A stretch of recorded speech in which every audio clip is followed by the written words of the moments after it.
there comes a time where you have to make a choice. Do I engage? Do I keep engaging with someone and using my voice when they are not hearing my voice, when they are not listening, when they are not a healthy person, or they are not engaging in a healthy exchange? And I had to learn that silence is the ultimate boundary.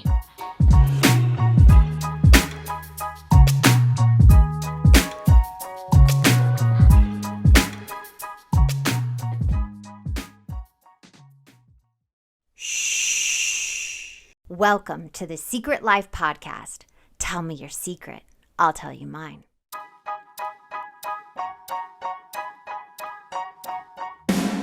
Sometimes you have to go through the darkness to reach the light. That's what I did. After 12 years of recovery in sex and love addiction, I finally found my soulmate, myself. Please join me in my novel, Secret Life of a Hollywood Sex and Love Addict, a 4-time bestseller on Amazon. It's a brutal, honest, raw, gnarly ride, but hilarious at the same time. Check it out now on Amazon. Welcome to Secret Life Podcast. I'm Brianne Davis-Gant. Today I'm pulling back the curtains of all kinds of human secrets. We'll hear about what people are hiding from themselves or others. You know those deep, dark secrets you probably want to take to your grave? Or those lighter, funnier secrets that are just plain embarrassing? Please join me each week as we take a deep dive into one subject, exploring the how, what, when, where, and why of it all. Get ready for a more focused and revealing journey of the human experience. This is a new chapter of Secret Life, and I'm excited for you to join the ride. Today, we are going to talk about silence is a boundary.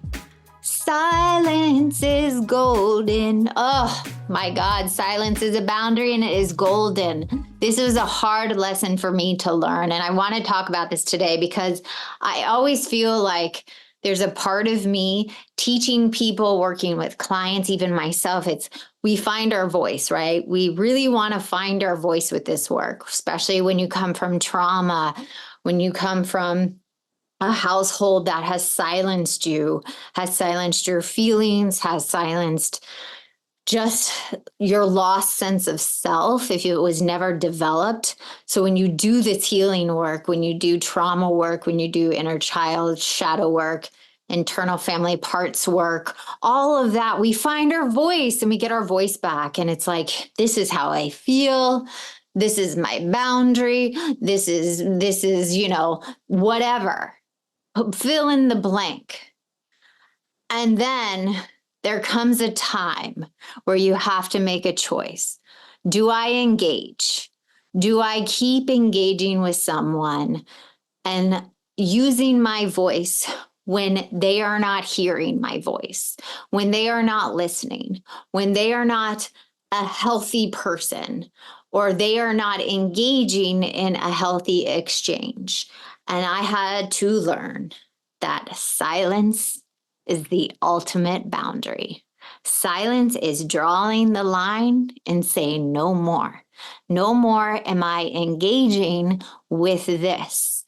Oh my God, it is so hard because I am such a fucking communicator. I'm a communicator. If you text me, if you reach out to me, even if I'm not a fan of yours, I will respond. I will try to show up in a healthy way and say, no, sorry that I can't do that. No, thank you. Even if you attack me, I try to respond and say, can you please not talk to me that way? Please do not text me. I do not appreciate this. So for me to learn the ultimate lesson that silence is a boundary and that silence is golden, it was a game changer because that was the moment it was like, no, communication is important, but self-preservation is the most important. And silence is the ultimate boundary. Giving someone silence is saying no more, not happening. You're not even entering my realm. And that's not gaslighting. That's just not ghosting. That's not any of that. It's just saying no more.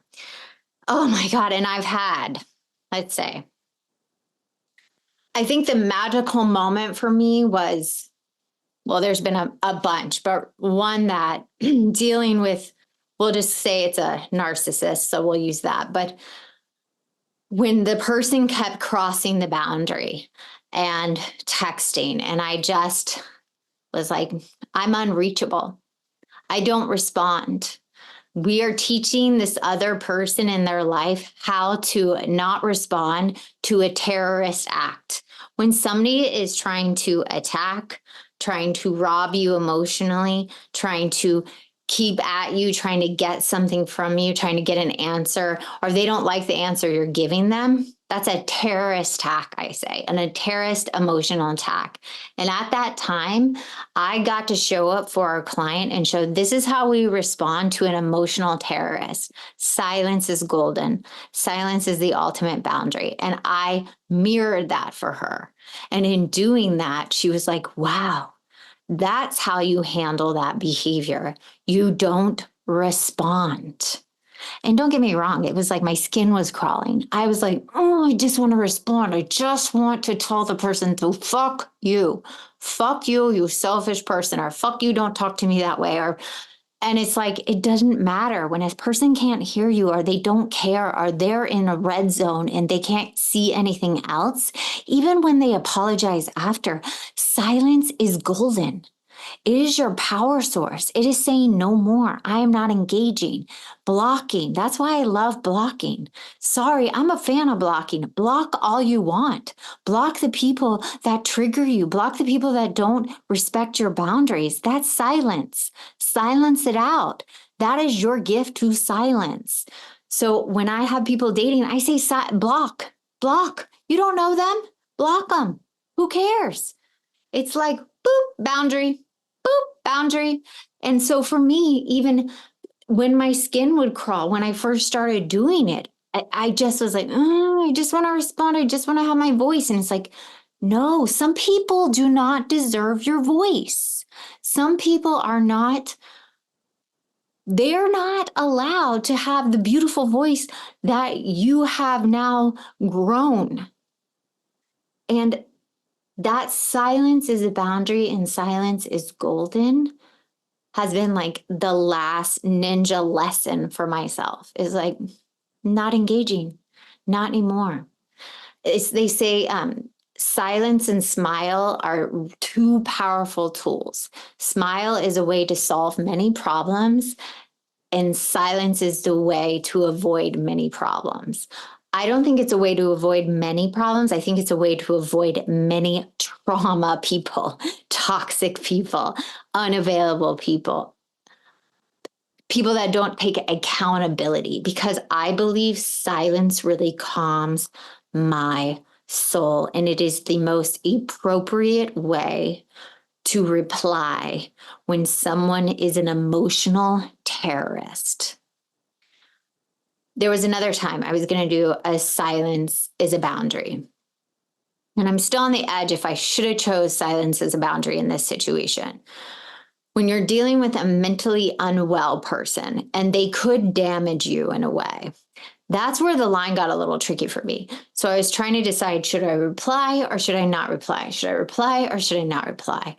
And the only reason I replied is because a teeny bit in their interaction with me, they took a little bit of accountability.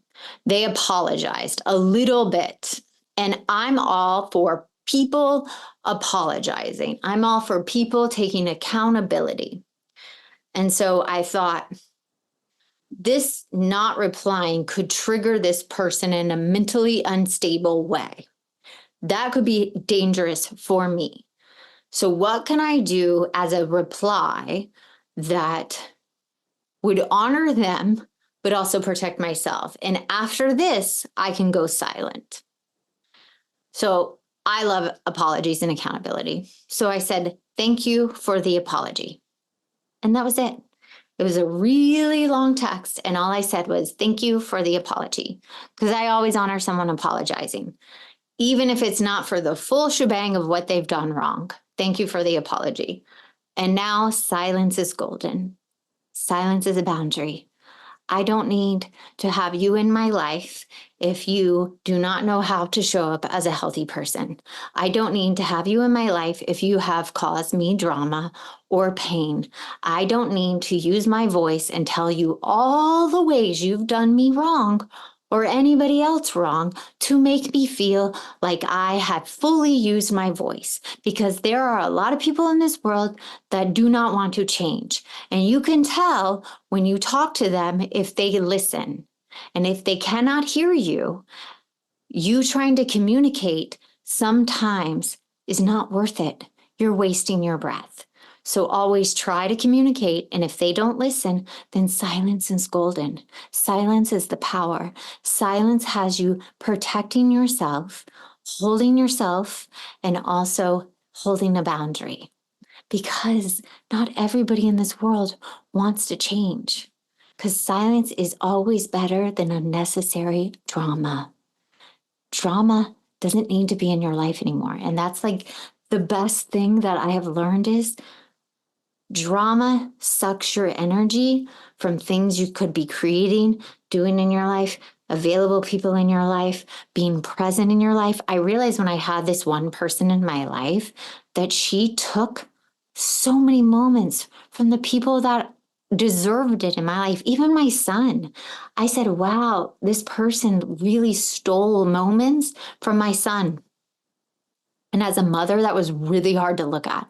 And I had to go, wow, I'm responsible for that. I allowed that to happen. I allowed that to take me from my son. And that's me being accountable. And I had to say, I said to my son, I'm really sorry that every time that person called, I would take the call and then would tell you I had to go and do this call. And he was like, it's okay, Mom. I said, it won't happen again. I'm not going to take those calls anymore at night. And he said, okay, good.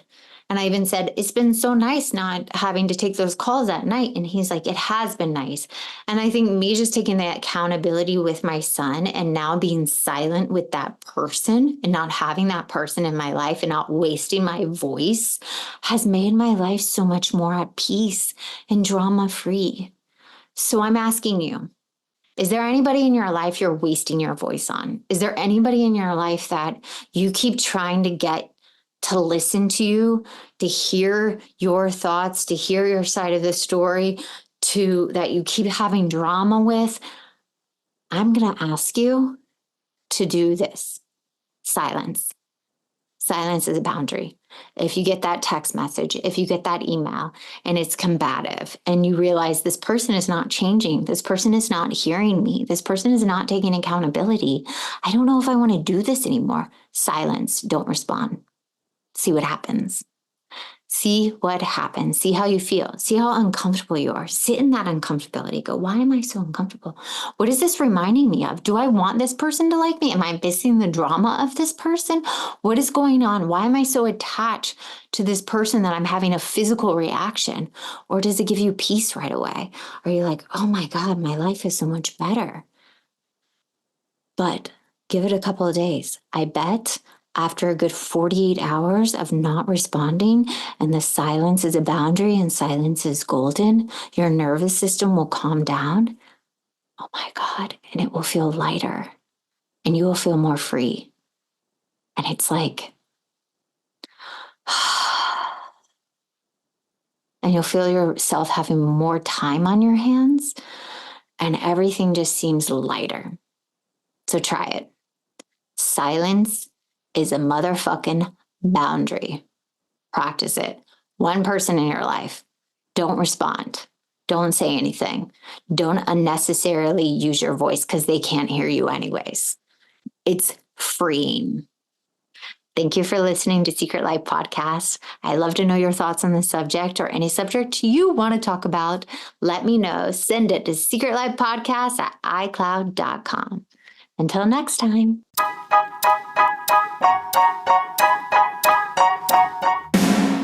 Thanks again for listening to the show. Please subscribe, rate, share, or send me a note at secretlifepodcast.com. And if you like to check out my book, head over to secretlifenovel.com or Amazon to pick up a copy for yourself or someone you love. Thanks again. See you soon.